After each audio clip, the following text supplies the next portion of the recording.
Right friends, welcome back to questions and answers. So this is advanced for week number 36 from 31st August to 6th September. The first question is, consider the following sentences. There are 3 sentences given here specifically pertaining to minimum alternate tax as well as AP Shah Committee recommendations. I would like to tell you, before going into the details of the question, what is minimum alternate tax? Minimum alternate tax is levied on the companies which have profits, but they are not coming into the tax bracket because of several concessions given by the government. Because of several concessions given by the government, though they are earning more profits, they are not paying tax. On such companies, minimum alternate tax will be imposed. Second important point is, minimum alternate tax is imposed when the place of business or permanent establishment is situated in India. Minimum alternate tax is imposed when the place of business or permanent establishment is in India. Right. The problem here is, sometime back, income tax authorities issued notices to several foreign portfolio investors to pay minimum alternate tax amounting to around 600 crores of rupees. Income tax authorities, citing the ruling given by authority on advanced ruling in the year 2012. Please listen carefully. Income tax authorities, citing the ruling given by authority on advanced ruling in the year 2012, issued notices to foreign portfolio investors to pay minimum alternate tax, but they will not come under minimum alternate tax.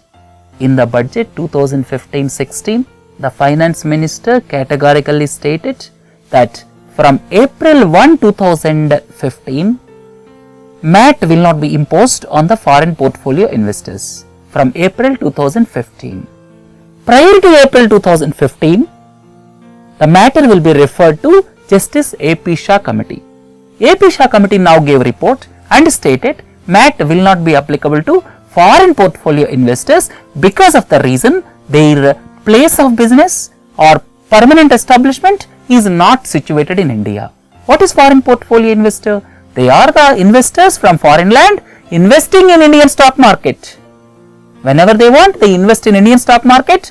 Whenever they want, they will take out the money from here. They will not have any permanent place of business or permanent establishment in this country. That's why MAT is not applicable. MAT is applicable when the place of business is within this country.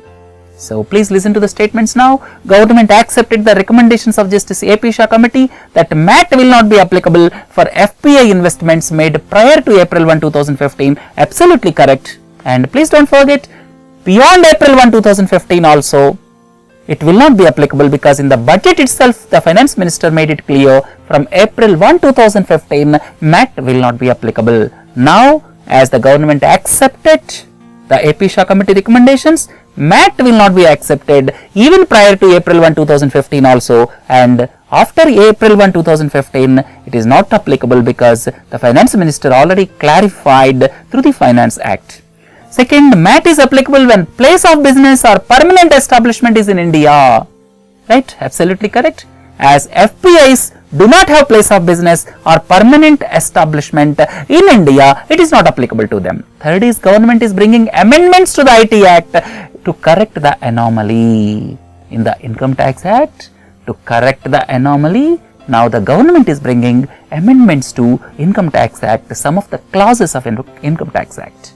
So here all 1, 2, 3 are correct. Look at the second one. Farmers pay rupees 5,360 per ton of urea. Absolutely right. It was not increased for the past several years and it will not be increased for the next 4 years also, as stated by the government. Farmers pay only 5,360 rupees per ton of urea, and whereas for other fertilizers, the cost is very much high. It is the lopsided policy of the government. The subsidy on urea is very high. And please don't forget, nitrogen is the predominant component of urea. because of the lopsided policy of the government, the subsidy component on urea is kept very high. That's why farmers are using more urea than required, especially in the states of Haryana, Punjab, Western Uttar Pradesh, Andhra Pradesh. Farmers are using more urea than required because subsidy is more on urea. Second is, urea enjoys more subsidy in the fertilizer basket. Out of the total fertilizer subsidy, almost 60 to 70% goes to the subsidy on urea. Government is not correcting this anomaly. Third is, excess usage of urea is being seen in the Indian agriculture sector. Absolutely correct. And excess usage of urea leads to several problems. And these three are correct sentences. So the lopsided policy of the government at present is keeping urea at lesser prices. And please don't forget, we are producing around 22 million tons of urea every year. 22 million tons. The requirement is 30 million tons. And around 8 to 9 million tons we are importing, and the import price is around $300 per ton. $300 means around 19,000 rupees per ton. Around 19,000 rupees per ton. And whereas farmers are getting at rupees 5,360 per ton.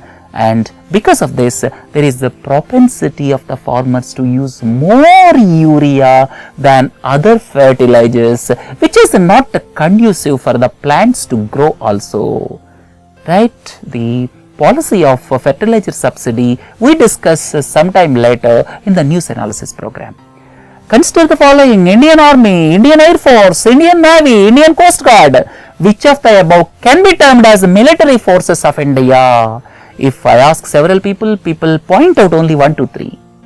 Indian Army, Indian Air Force, Indian Navy. But the important point is Indian Coast Guard. Indian Coast Guard was created in the year 1978 as per the Coast Guard Act, and that is also part of military force of India. Right? Please don't forget, Indian Coast Guard is also part of military force of India. So military force of India are sometimes called armed forces. There are 4. One is Indian Army, Indian Air Force, Indian Navy, Indian Coast Guard. These 4 are under the Ministry of Defence and are called armed forces. And please don't confuse with the Central Armed Forces. Central Armed Forces are different. They are under the Ministry of Home Affairs. But these 4 are armed forces or military forces. They are under the Ministry of Defence, please don't forget. Consider the following statements. The balance sheets of RBI follow ultra-conservative accounting policy. Balance sheets of RBI follow ultra-conservative accounting policy. This is different from the policy followed by various companies for balance sheets. If the company is getting more profit, generally we consider it as good company. But if RBI is getting more profit, all is not well with the economic system. If RBI gets more profit, it indicates that economy is not doing well. If economy is doing well, then RBI's balance sheets, or you can say RBI's profits, will be less.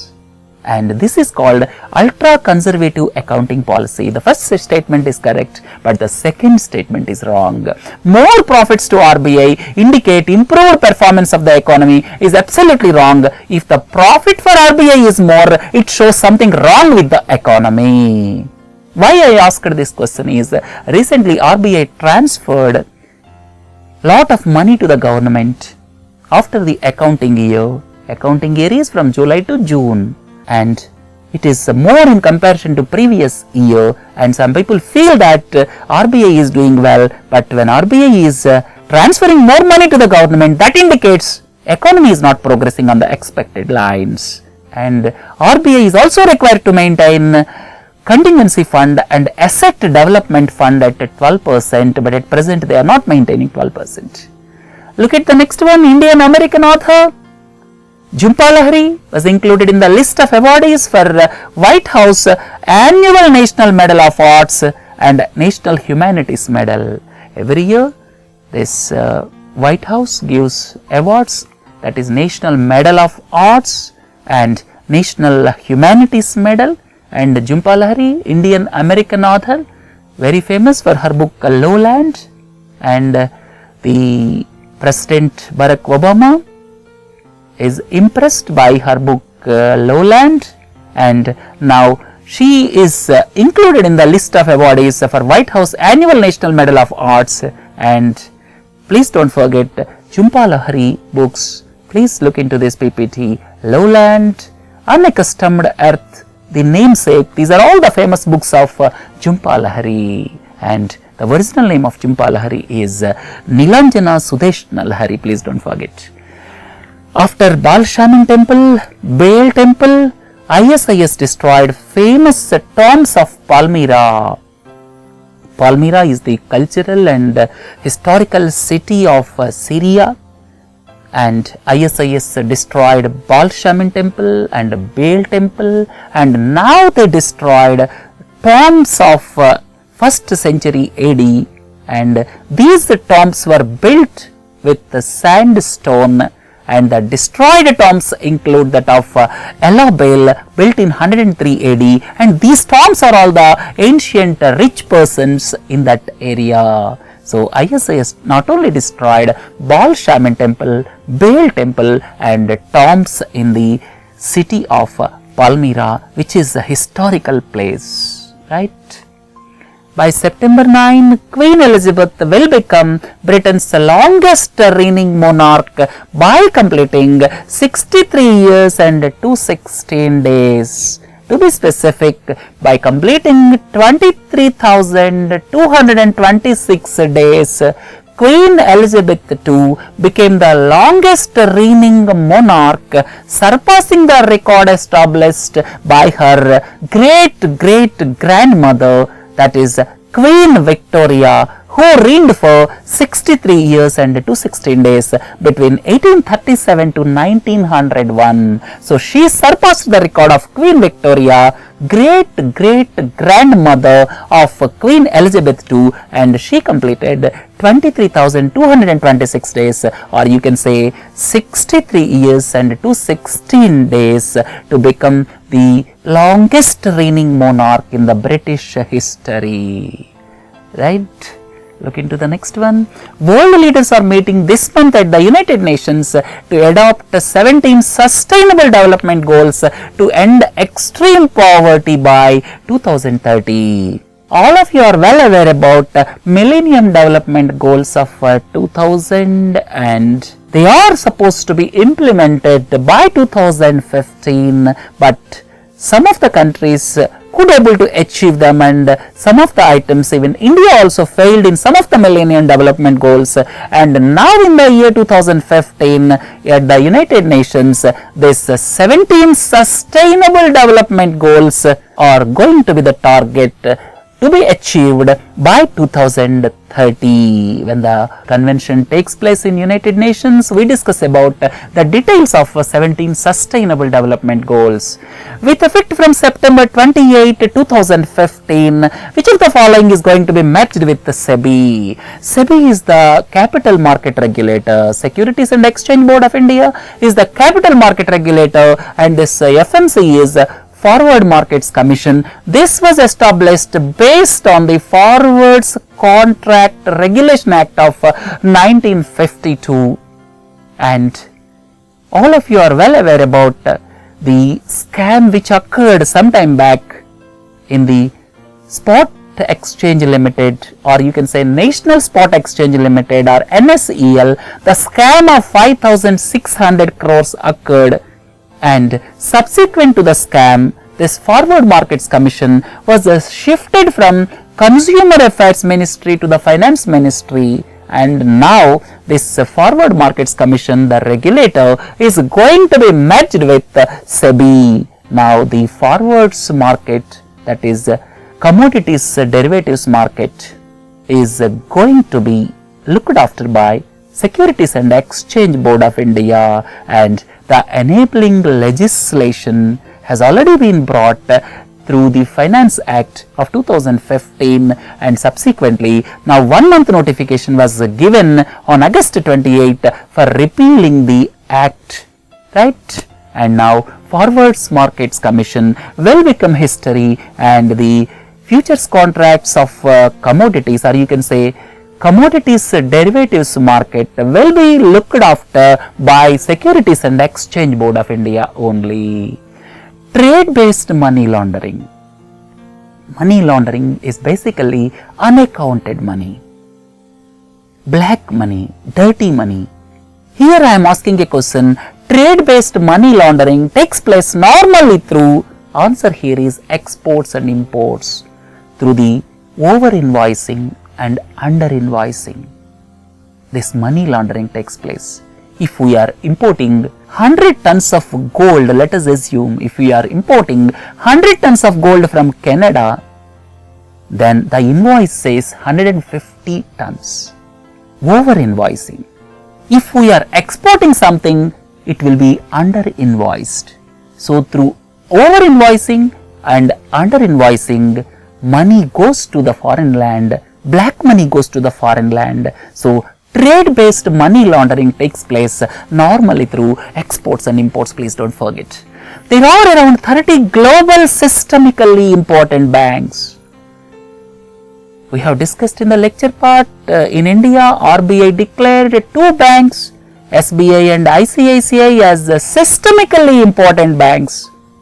That is, domestic systemically important banks. They are too big to fail. That means if they fail, it will have adverse impact on the economic system in our country. That's why they are designated as domestic systemically important banks. Similarly, at the international level, some of the banks, at present 30 banks are designated as global systemically important banks, or GSIBs.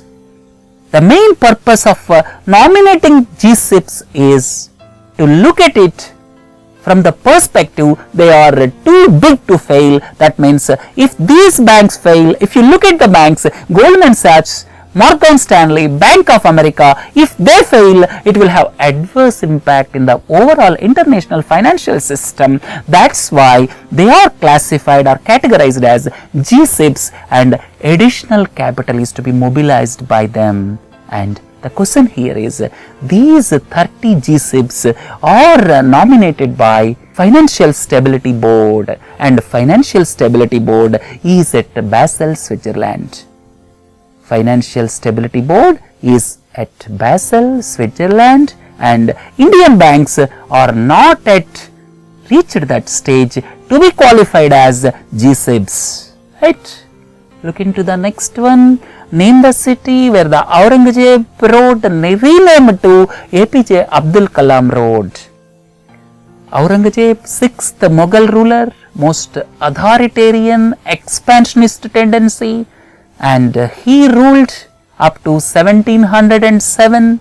He expanded the territory, and subsequently beyond 1707, the Mughal Empire almost collapsed, and Aurangzeb Road renamed as APJ Abdul Kalam Road, and the decision taken by the government has got its own critics, right? Look into the next one.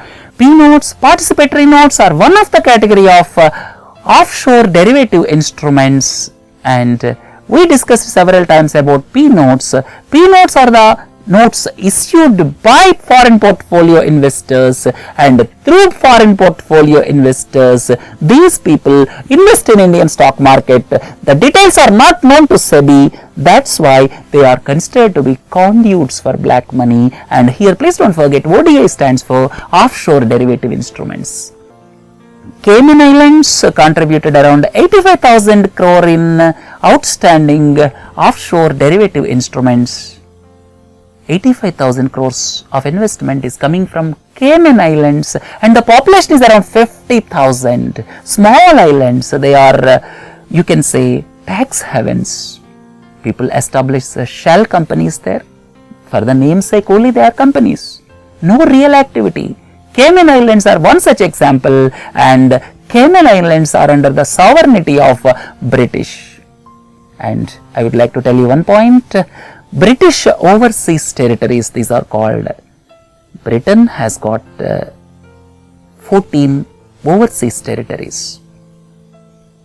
These 14 overseas territories include Cayman Islands, Falkland Islands, Bermuda, Gibraltar, and ultimate sovereignty lies with the British monarch, but they are self-governing. And these 14 British overseas territories are under the sovereignty of Queen Elizabeth II, and they are under the monarch of British, and they are self-governing, and Cayman Islands is one of them. Please don't forget, Cayman Islands is tax haven. Lot of shell companies exist there. 2016 Olympic torch was revealed ahead of next year games in Rio de Janeiro. All of you are well aware, Rio de Janeiro is going to host 2016 Olympic Games, and recently it revealed this torch, and it is made of recycled aluminium. Remaining things I have given in this PPT, please go through them, and important point here is this torch is made of recycled aluminium, and Brazil is the first South American country to host Olympics. Last question, Wheeler Island was renamed after the former president APJ Abdul Kalam. Name the state which we are talking about. Wheeler Island. Wheeler Island is off the coast of Odisha in Bhadrak district nearer to Dhamra port, and missile launching facility is there, and for most of the missiles, the missile test facility, and Abdul Kalam called it theatre of action, and it is near Dhamra port. So Wheeler Island was renamed as APJ Abdul Kalam Island by the Odisha state government, and here the state is Odisha. Right friends, with this let us conclude questions and answers advanced. Please do join for questions and answers general and banking. Have a nice day. Thank you.